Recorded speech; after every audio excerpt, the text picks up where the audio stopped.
আমাদের সর্বোচ্চ আদালতের বারের যে হলগুলো আছে সেখানে যদি আপনি যান, সিন্ডিকেটের আলাপটা বেশ রমরমা, এবং এই সিন্ডিকেট এক বিরাট মরীচিকা। কেউ এর সদস্য হতে চায়, কেউ একে খুঁজে বেড়ায়, এবং কেউ যারা বিচার প্রার্থী তারা বলতে শুরু করে যে সিন্ডিকেটকে ধরতে পারলেই বোধহয় ন্যায় বিচার পাওয়া যাবে। এই যে ফ্যালাসি আমাদের বিচার প্রার্থীদের মনে তৈরি হয়েছে, এর আসল কারণ রাজনীতি। এবং এই মামলার হয়রানির যে ব্যাপারটা, আপনি দেখবেন যে রাজনৈতিক পট পরিবর্তনের সাথে সাথে এর চেহারাটাও কিন্তু পাল্টে যায়, কিন্তু নেচারটা একই থাকে। অর্থাৎ কে কাকে কত টাকা টোল দিল, এক ধরনের অলিখিত টোল চালু হয়ে যায়, এবং এই টোলের মধ্য দিয়েই কিন্তু চলতে থাকে মামলা বাণিজ্য। এবং এই যে নেক্সাস, এই নেক্সাসে কে নাই? মিডিয়া নানাভাবে ইঙ্গিত দেয়, যারা বিচার বিভাগ নিয়ে গবেষণা করে তারা নানাভাবে ইঙ্গিত দেয়। এই সকল কিছুর মূলে রয়েছে কিন্তু দলীয় রাজনীতি। এবং আমরা এই গণ অভ্যুত্থানে যে আলাপটা সামনে এসেছিল যে একটা ফান্ডামেন্টাল রিফর্ম দরকার, যে রিফর্ম এই সিন্ডিকেটকে ভেঙে দেবে। কিভাবে ভাঙতে পারে? আমি যদি একটা উদাহরণ দিই, যেমন ধরেন দলের অনুগত বিচারক নিয়োগের রাস্তাটা বন্ধ করে দিতে হবে। কারণ দলের অনুগত বিচারক কি করেন? তিনি তার দলকে ফায়দা দেন, আবার দল যখন বদলায় তিনি আর ফায়দা দিতে পারেন না। এই ফায়দা পাওয়ার জন্য, অর্থাৎ নির্বাহী বিভাগের চিরকুট ন্যায় বিচারকে কুটকুট করে কামড়াতে থাকে, এবং এই কামড় চলতেই থাকে। এবং আমরা অত্যন্ত দুঃখের সাথে দেখলাম যে এই আলাপটা কিন্তু আর সেভাবে জারি নাই। এবং একই সঙ্গে আপনি দেখেন যে এই যে মামলার যে ব্যাকলগ আমরা যেটা দেখতে পাচ্ছি, যেটা আমাদের বিজ্ঞ ডেপুটি অ্যাটর্নি জেনারেলও বললেন, আমাদের লার্নেড কলিগ, যে এই যে ব্যাকলগ, এটাকে রিজলভ করার জন্য কি ইনিশিয়েটিভ হয়েছে। আমরা দেখলাম যে ঘটা করে জনবল নিয়োগ করে একটি পৃথক বিচার বিভাগের জন্য একটি পৃথক সচিবালয় হলো। এখন সে সচিবালয় কার্যত আকাশে মিলিয়ে গিয়েছে, কারণ এই আলাপটা পার্লামেন্টে সেভাবে নাই। বলা হচ্ছে এটাকে আরও ধার দিয়ে নাকি আবার সামনে আনা হবে। কতটা ধার দেয়া হবে সেই ধারের স্ফুলিঙ্গ কিন্তু আমরা দেখতে পাচ্ছি না। ফলে গোটা ব্যাপারটা একটা সিস্টেমিক এরর। আপনি যখন এটিএম মেশিনে টাকা তুলতে যান, মেশিন অনেক সময় খারাপ হলে লেখা থাকে আউট অফ অর্ডার। আমরা কিন্তু বিচার ব্যবস্থা এক ধরনের আউট অফ অর্ডারের মধ্যে চলে গিয়েছি, যে কারণে দেখবেন যে যারা বিচার প্রার্থী তাদের মামলার ব্যয় বেড়ে যাচ্ছে, এবং সেই ব্যয়টা সবটাই যে উকিলের ফিস তা কিন্তু নয়। উকিলের ফিসের সঙ্গে, এখানে আপা আছেন আরো বিস্তারিত বলতে কত জায়গায় দিতে হয়, উকিলের ফিসের সঙ্গে আরো অনেক খরচাপাতি যুক্ত হয়ে যায়। এবং আমাদের বলতে পারবো, উনি কিন্তু উনি ভালো জানেন যে এখন আমরা আপনাদের দুজনের কাছে কি শুনেন। এখন এই যে মামলার ব্যয়টা বাড়ে, কিভাবে বাড়ে? মামলা বাণিজ্যের মধ্য দিয়ে এটা বাড়ে। এবং আমরা জানি যে এই আলাপটাও আছে, রিউমার হিসেবে বলেন, যেভাবেই বলেন, চুক্তি হয়। আমাদের কাছে অনেক বিচার প্রার্থীরা আসেন, স্যার আপনি কন্ট্রাক্ট করবেন যে আমার বেলটা কত হলে করে দেওয়া যাবে।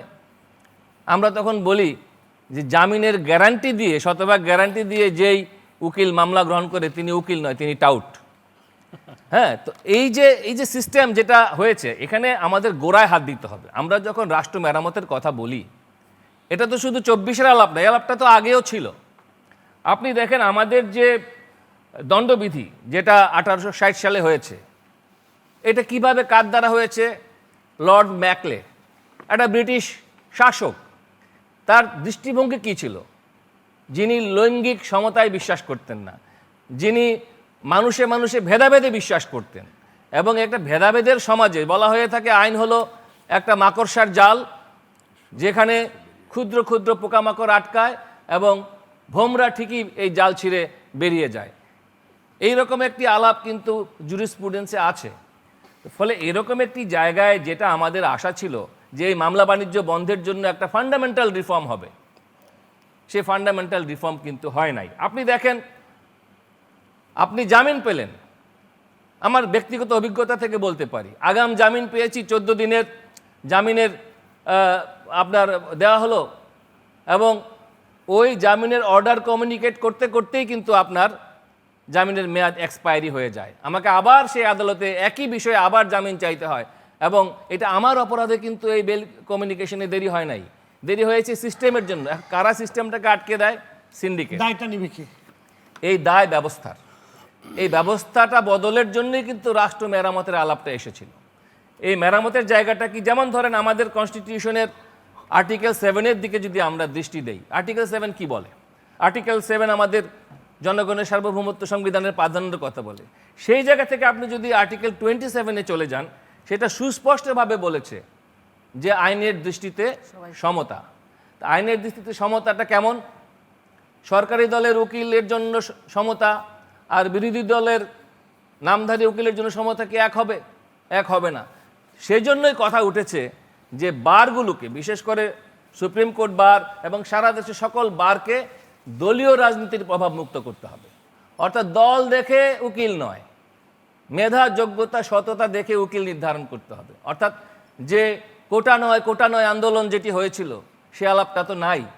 কোটা তো আবার রাজনৈতিক কোটা নামে কিন্তু চলে এসেছে। তো ফলে মেধার আলাপটা নাই, সততার আলাপটা নাই। এবং বিচারক নিয়োগের জন্য যে ক্রাইটেরিয়া সেট করা হয়েছিল সংস্কার প্রস্তাবে, যে কর্মে, সততায়, মেধায় যিনি জ্যেষ্ঠ তিনিই হবেন বিচারক। এখন আমরা সবাই যদি বিবেকের কাছে প্রশ্ন করি, কর্মে, সততায়, মেধায় জ্যেষ্ঠ ব্যক্তিরা কি সব ক্ষেত্রে বিচারক হতে পারেন দলীয় আশীর্বাদ ছাড়া? ফলে এই আলাপটা সবাই জানে, আমি নতুন কোনো কথা বলছি না। কিন্তু আমরা পুরাতনের ভেতরেই যে নতুনকে আবিষ্কার করার যে লড়াই, যার জন্য আমরা এখানে এত আলাপ করছি, সেই আলাপটা কিন্তু পার্লামেন্টে হচ্ছে না। পার্লামেন্টকে আটকে দিয়েছে কারা? আমার বন্ধু সহ আলোচক এখানে আছেন। পার্লামেন্টকে আটকে দিয়েছে কিন্তু এক ধরনের সাংবিধানিক কূটতর্কের মধ্যে, যেটা এই সংবিধানে কিন্তু রিজলভ করা যায়। এবং যে আলাপটা হচ্ছে, এটা একটা ডেডলক। মানুষের দৃষ্টিকে রাষ্ট্র মেরামতের জায়গা থেকে সরিয়ে নিয়ে গণভোটের আলাপের মধ্যে নিয়ে যাওয়া হয়েছে। এবং এই গণভোটের আলাপটা যতক্ষণ চলতে থাকবে, আপনি অন্য কোনো দিকে কিন্তু নজর দিতে পারবেন না। আপনি কিন্তু বৈষম্য দূর করার জন্য যদি কথা বলেন, গরিব মানুষের জন্য বিচার আর কোটিপতি লুটেরা ধনির জন্য বিচার কি একরকম হয় এই দেশে? হয় না। আমরা দুদকের মামলায় দেখেছি, অনেক মামলায় দেখেছি যে বিচারটা কিন্তু একরকম আমরা দেখি না, কারণ সিস্টেমিক এরর সেখানে কাজ করে। সেই জায়গাটা হাত দেওয়ার জন্য দরকার ছিল কি? আপনি দেখেন ইউরোপে বা স্ক্যান্ডিনেভিয়ান কান্ট্রিতে কেন ইকুয়ালিটিটা হয়? কারণ মানুষের আয় বৈষম্যটা সেখানে কম। ফলে সেই জায়গায় হাত দিতে হলে আপনাকে কিন্তু যারা বেশি ভোট দিয়ে 2/3 মেজরিটি এই গভর্নমেন্টকে দিয়েছে, ওই 2/3 মেজরিটি ভোটার কিন্তু খেটে খাওয়া মানুষ। তাদের জন্য কিন্তু আপনি আয় বৈষম্য দূর করার আলাপটা পার্লামেন্টে আনতে পারেন নাই।